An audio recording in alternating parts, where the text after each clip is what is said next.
Alright, let's take a look at every Premier League club and see what their most embarrassing result was in the last decade. Arsenal 8-2 versus Man United 2011. This was a game which has probably forced Arsenal fans into therapy for years. This was a result which actually made me feel sad.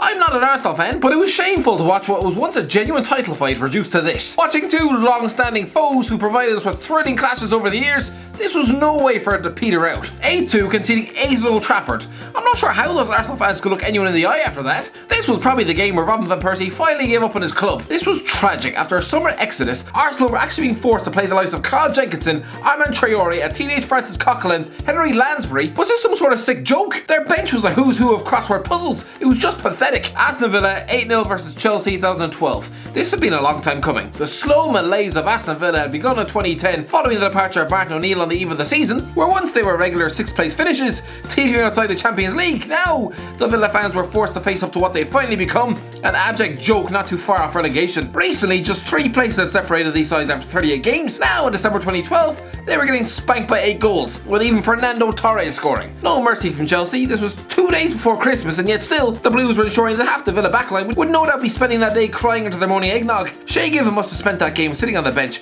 watching the likes of Brad Guzan display all the reflexes of a bowl of custard, and wondering how the hell he wasn't getting a game. Bournemouth 1-0 versus Chesterfield 2012. Pretty straightforward. January 2012, Bournemouth, a future Premier League regular, were going down 1-0 at Chesterfield in the bottom half of League One, in front of 6,000 spectators. It's alright though, Eddie Howe returned to the club before the year was out, and everything has changed since. Brighton 5-0 versus Bournemouth 2019. You look at Brighton this season, beating the likes of Spurs and Arsenal, and to be honest, what a miracle job Graham Potter has done. But just over 6 months ago, this club was lying face down in a ditch.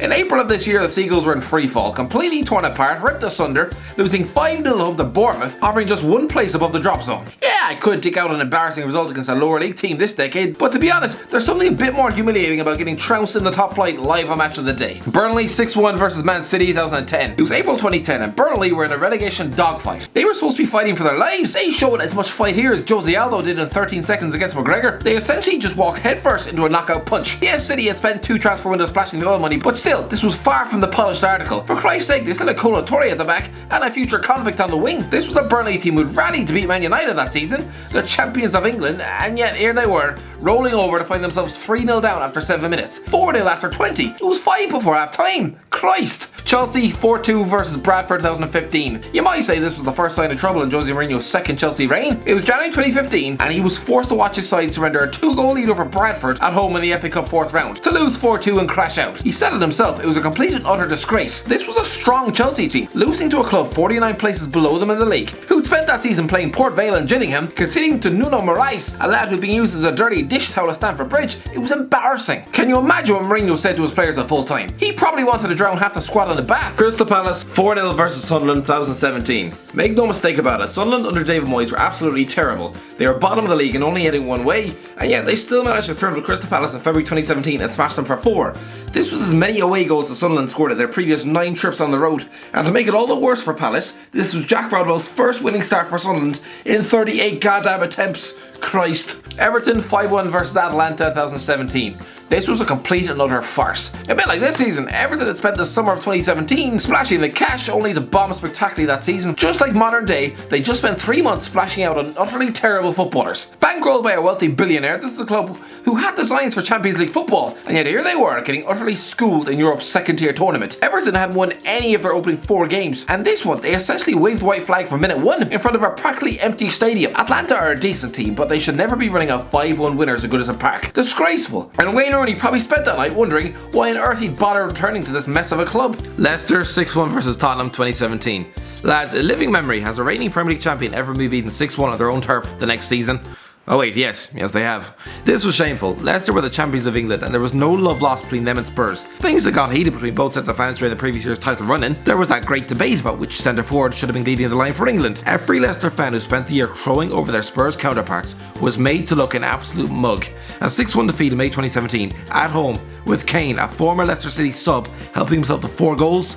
If this was Craig Shakespeare's audition for the full-time job, oh good lord. Liverpool 6-1 versus Stoke 2015. Imagine looking at Liverpool getting rolled over 6-1 at Stoke in May 2015 and being told that the club was only 4 years off a 6th European crown and potentially 5 off a first Premier League title. You'd be laughed at in the street. I get that Liverpool's season was petering out with nothing to play for in May 2015, but still, could you not have rallied yourself for Stevie G's last game? Did he really deserve to be finding himself 5-0 down at halftime to Stoke? Congratulations to the Liverpool players who took to the pitch that day. Your complete apathy and lack of motivation essentially ruined your captain's retirement party. After all he's done for you, you essentially took one giant dump on his cake. Fair play to Brendan Rodgers for bouncing back from this. Results like this could threaten to cancel a man's career there on the spot. Man City 1-0 versus Wigan 2013. This was a final, an FA Cup final, and an example of how complacency wins nothing. Man City were embarking on a truly uninspiring follow-up to that first title win, out in the Champions League group stages, out in the League Cup first round, and surrendering the league title by 11 points. Surely this was their last morsel of redemption. A consolatory FA Cup. All they needed to do was beat a soon-to-be relegated Wigan side in the final. City were lining up with Tevez, Aguero, Yaya Toure, David Silva. I could go on.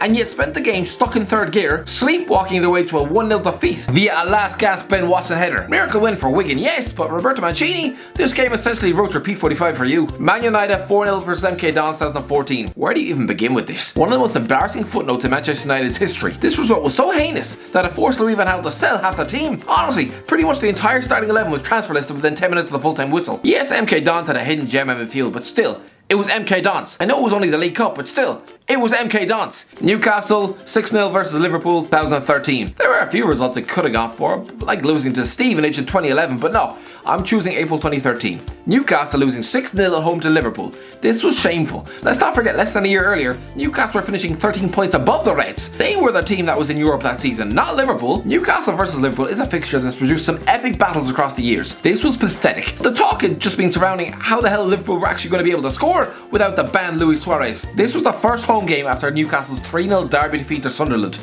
The players owed the fans to show a bit of fight, anything. No, 6-0 and even Fabio Borini scored, his first of many against this club. Norwich 7-0 versus Man City 2013. I'm going to go for November 2013 when Man City ripped Norwich apart 7-0. Yeah, City were a good team and on their way to a second Premier League title, but 7 goals, 2 of which were own goals, 4-0 down at half time, especially considering Norwich has spent big in the summer.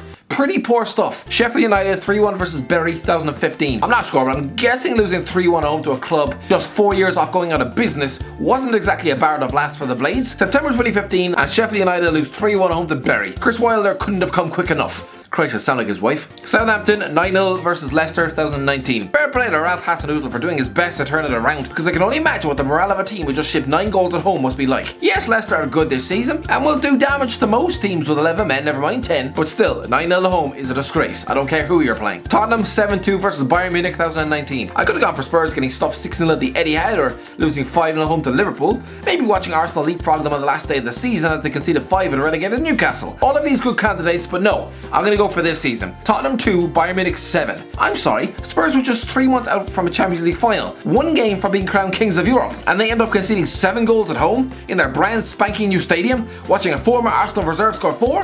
What? Watford 6-0 versus Man City 2019. In the last 2 years, Man City has stuffed 33 goals past Watford. Losing to them is no great surprise. For Christ's sake, they've already lost 8-0 to them this season. But this was a cup final. The likes of Troy Deeney had talked up a battle with Vincent Kompany of finally ending his trophy drought. He might as well have stayed at home with his feet up. This was to be Aurelio Gomez's glorious last game as a professional, bowing out with an unlikely cup win, a medal, the fairy tale. Except no, I can't imagine what losing a cup final by 6 goals must feel like, and John Stones even hit the post in the last minute. City could even afford to start with 300 million worth of talent on the bench. Sergio Aguero didn't even get to play. Watford had 30% possession. This was their big moment and they blew it. Gomez even then postponed his retirement afterwards, probably because he didn't want to sign off a 20-year career with such an abject stain on his last game. West Ham 4-2 versus Wimbledon 2019. Where do you want to start with West Ham? I'm going to go with January this year, when a full-strength West Ham side featuring £40 million playmakers ending up crashing out of the FA Cup 4th round of Wimbledon, losing 4-2. Manuel Pellegrini, I know you're an experienced coach and respect where it's due, but being outwitted by a man called Wally Downs and watching defence concede 2 to someone called Scotty Wagstaff. Oh good lord. Wolves 2-1 versus Crawley Town 2014. Yeah, the sole season in League 1 was fairly smooth for Wolves, but still, let's not pretend that there weren't some embarrassing hiccups along the way. I wonder if the likes of Ruben Neves and John Moutinho know that 5 years earlier, their club was getting slapped off Gillingham, Walsall and Crawley Town. I'm going to go for that 2-1 loss at Crawley in March 2014, with Matt Tubbs scoring the winner. Oh lads.